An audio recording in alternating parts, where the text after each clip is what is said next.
Sithi usabaningi i-voice note kasiqiniseko nomthandeni la bekhuluma khona ngokuthi kufanele begwinye ukugiya. Uzokhumbula ukuthi kwasabalala ukuthi-ke engazi ukuthi amahlazo kancane kancane azovela kusho la yena-ke laphana uthibele. Isiqiniseko waphendula wathi cha, lokho kube kubufakazi bokuthi ifoni yakhe ikubona kanti hhayi ngeve ngoba isesitokisini noma ingoba iboshiwe, kodwa-ke kwahlanganiswa inyunyana yathathwa. Ngaphandle komusho isikhathi samntwana sekhaya, ngiphathele ama-voice note akho isiqiniseko naye-ke umthandeni bekhuluma ngomunye umhlelo wabacimbi baseThekwini.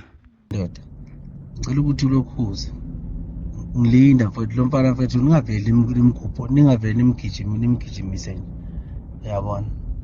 Amlinde mfethu sifike mfethu sithi simqwaqwade, uyabona.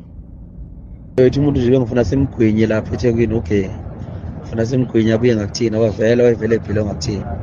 So sikwazi ukuthi kule nto esiyicabangayo emcimbi eqondene nathi sibe nabo abantu mfethu nathi abangobhuti, yabona. Nje ngihlele kanjalo, ingakho nje ngidedele lezi insizwa umshofo noShilisi ukuthi beye engomeni yakhe. Okay, mase mbeke ngapha nje, okay, hayi mfowethu silokhu siqoqa nje abantu, siqoqa abantu nje, yabona, kanjalo sibathola abantu, uyabona, ukuthi sibe isikhimu esi-strong ngapha, yabona. So ilokho manje isikhathi sokulwa vele sisekho, ugazi sengilihlwithile selingamnini. Ziningi izinto esezenzekile ezingibeka njengomuntu vele oyilento edinga abantu. So isikhathi sokulwa manje kumina sisekho, sekunje vele ngicuphe ikhala ukuthi la ngenze njani, la ngenze njani.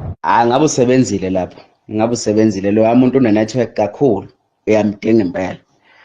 Ma uthi khona indlela impela, awuqinise impela, awuqinise. Kuhle ngoba vele naye sike sathi ukukhuluma umuntu ongathi uzojampela ngapha eGoli, ufuna ukuza ngapha eGoli, khona into afuna ukuyenza ngapha eGoli. So ngiyacabanga ukuthi ukwakho ubudlelwano nomuntu ofana naloyo, ngiyacabanga ukuthi kuzosebenzela.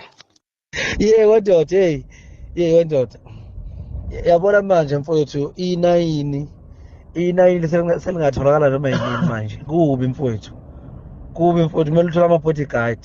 Kubi mfowethu, ngoba ngakutshena ngeke vela mfowethu ukuthi unyaka nonyaka ngikuba ngathi abombheki khona kuzovela. Mfowethu ama-bodyguard ndoda, akwazi ukuyiqala manje lento kanje, ngoba ngonyaka odlule wenze nje, uyabona, wenze nje, wahlolela ibhadi manje, uyabona, akwazi ndoda ukuthi ube nje